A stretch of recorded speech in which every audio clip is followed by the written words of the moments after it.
Hi everyone, मैं विशाल कांत रंगा from the team the right admission private limited. तो जैसे कि हम एनआरआई के बारे में डिस्कस कर रहे हैं डिफरेंट स्टेट्स के अंदर कि क्या उसका एडमिशन प्रोसेस रहता है, तो आज हम डिस्कस करेंगे पंजाब के बारे में। पंजाब एक बहुत ही पॉपुलर स्टेट है जब एनआरआई के बारे में बात की जाती है, क्योंकि पंजाब के अंदर बहुत सारे एनआरआई कैंडिडेट्स हैं।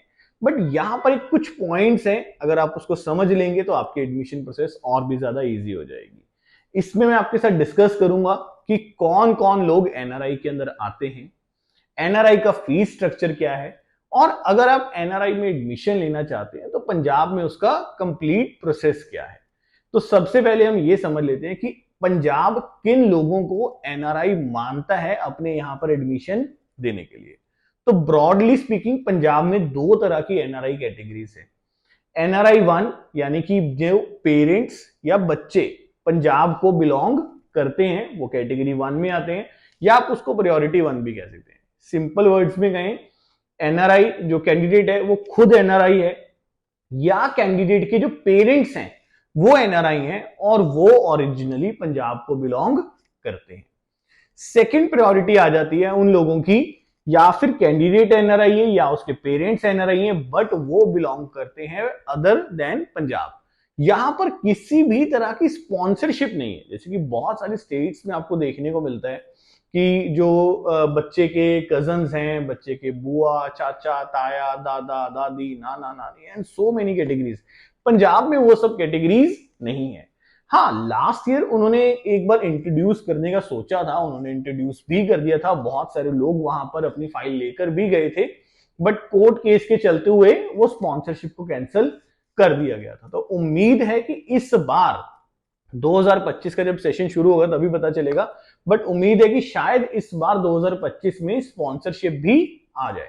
अगर स्पॉन्सरशिप आएगी तो कैसे क्लेम करनी है, कौन कौन लोग उसमें आते हैं, क्या प्रायोरिटीज रहती हैं, वो मैं आपको उस समय बताऊंगा। बट एट प्रेजेंट हम अभी जो भी प्लानिंग कर रहे हैं 2024 की काउंसलिंग को देखने के बेसिस पे कर रहे हैं, इसलिए पंजाब में अभी तक कोई भी स्पॉन्सरशिप नहीं है। अगर स्पॉन्सरशिप आ जाती है उससे फर्क क्या पड़ेगा, है ना, आप ये भी समझिए।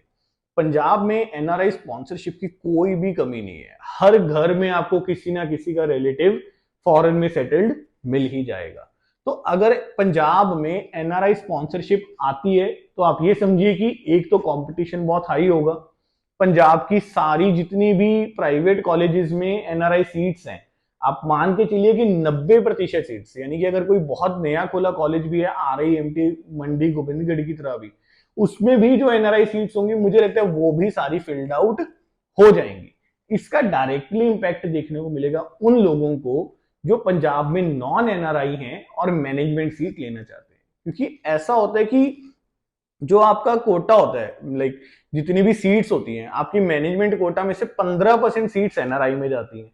बट जब वो एनआरआई सीट्स नहीं भरती तो वो वापस से मैनेजमेंट कोटा में आ जाती हैं। बट जब एनआरआई सीट्स भर जाएंगी, है ना, तो क्या होगा, ऑटोमेटिकली मैनेजमेंट कोटा में सीट्स कम रह जाएंगी और मैनेजमेंट कोटा का कट ऑफ भी बढ़ जाएगा। तो अगर स्पॉन्सरशिप आता है पंजाब में तो पंजाब की कट ऑफ बहुत ज्यादा ऊपर देखने को मिलेगी आपको। अब हम यहाँ पर डिस्कस करते हैं कि एनआरआई क्लेम करना कैसे है। यहाँ पर जनरली बाकी सब स्टेट्स में क्या होता है, आप फॉर्म फिल करिए, आप वहां पे एनआरआई कैटेगरी चूज करिए, आप चॉइस फिलिंग कीजिए, अलॉटमेंट होगा, अलॉटमेंट के बाद वो आपके डॉक्यूमेंट्स देखेंगे, अगर सही है तो आपको वहां पर कॉलेज मिल जाएगा। बट पंजाब में प्रोसेस हल्का सा अलग है।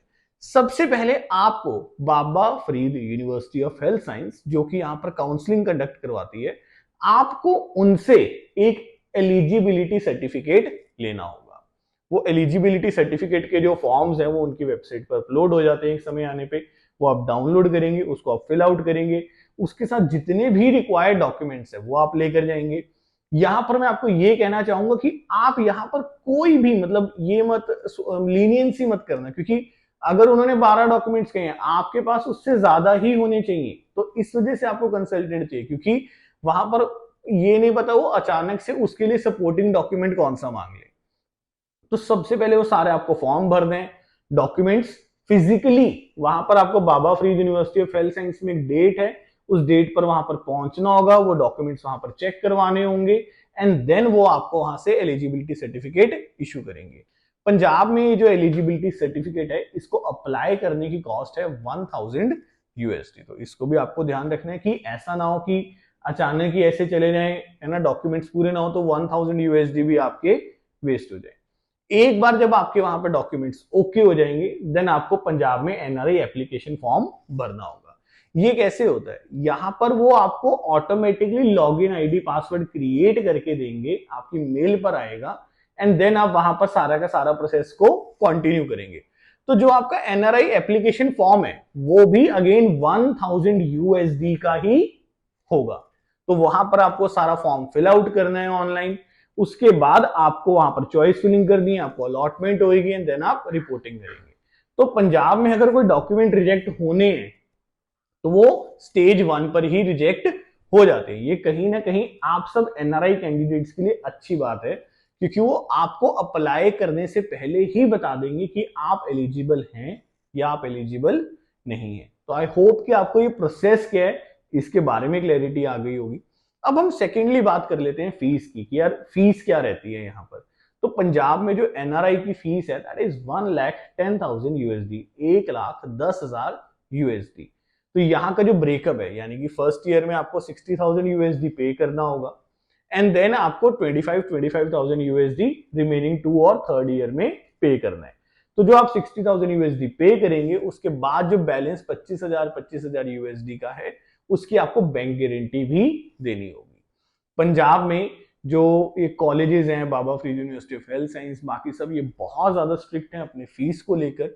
ये जो फीस है ये उस एनआरआई के अकाउंट से ही पे होगी जो वहां पर अप्लाई कर रहा है ना। तो आप इस चीज का ध्यान रखना, क्योंकि ये मैं इसलिए आपको बता रहा हूं क्योंकि अगर स्पॉन्सरशिप भी आ गई, इन केस मान लीजिए कि स्पॉन्सरशिप उन्होंने अलाउ कर दी, तो स्पॉन्सरशिप के केस में आप ये प्रिपेयर्ड रहिए कि जो फीस है वो स्पॉन्सर्ड के अकाउंट से ही पे होगी और जो बैंक गारंटी भी है वो स्पॉन्सर को ही देनी होगी। फिलहाल स्पॉन्सरशिप नहीं है बट बहुत ज्यादा स्ट्रॉन्ग चांसेस है कि स्पॉन्सरशिप इस साल आ सकती है। अब आप स्क्रीन पर देख सकते हैं कि क्या क्या कट ऑफ है ना, क्या क्या कॉलेजेस की सीट्स है। आप इसको आराम से पॉज करके एक बार देखिए, है ना, देन आगे बढ़िए, है ना। और आई होप कि आपको ये वीडियो अच्छी भी लगी होगी। आपकी ये अगेन जो कट ऑफ है आई एम रिकमेंडिंग यू कि आप इसको पॉज कीजिए, आराम से समझिए, रीड कीजिए। कोई भी आपको डाउट्स आते हैं काउंसलिंग प्रोसेस से रिलेटेड, आपको एडमिशन प्रोसेस से रिलेटेड, आप हमारी टीम के साथ कनेक्ट कर सकते हैं। I would be happy to help you. Till then take care, bye bye, thank you.